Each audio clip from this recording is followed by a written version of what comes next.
You're watching News 24 Live. Welcome to our first sport chat show of 2016 with our in-house analysts from Sport 24, editor Gary Lamley, and today, Lloyd Bernard, who has been on the Proteas Test Cricket beat. And we're going to start with you, Lloyd. Baptism of fire. Thanks very much for coming in. Thanks, Nick.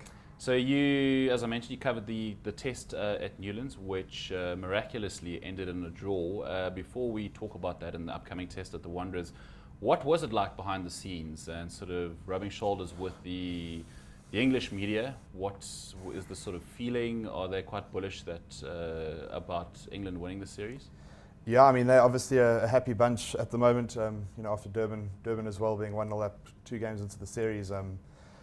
Probably you would have liked Cape Town to have gone a bit differently. I mean, after that English first innings, I think they would have been pretty confident that they could have gone 2-0 up in that series. And then obviously South Africa showing a lot of resolve in their batting display, which has kind of swung the momentum a little bit. So maybe a few concerned English supporters and media at the moment, going into the third test with the feeling that the Proteas have kind of got this back, and that it's a level playing field going into the third test. But I mean, 1-0 up with 2 to play, I mean, I'm sure they're still a confident bunch, yeah.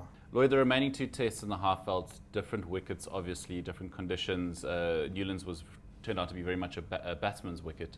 What are you anticipating in terms of, and is the sort of batting lineup kind of now sort of been consolidated after that performance? Yeah, you would think so. I mean, you don't see too many changes coming in the batting lineup for the third test.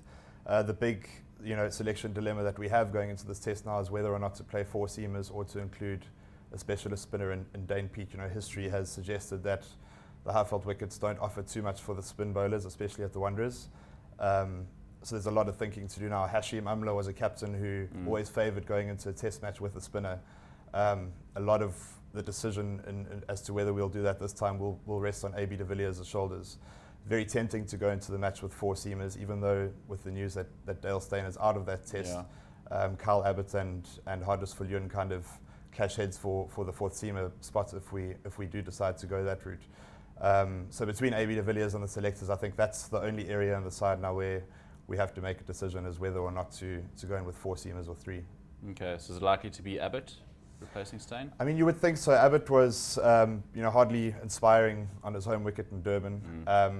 But I think if you just look at his few tests before that, he's done a really good job consistently for the Proteas whenever he's been given a chance. Hardus Viljoen has done really well domestically this season on the Wanderers wicket. But I think it would be sensible to back Abbott if we are going to go with the 4th seamer, and we have to include one of those. I think just based on the fact that he's played more test cricket, I think you have to back him, yeah. And the England team, any changes that you anticipate there in the lineup?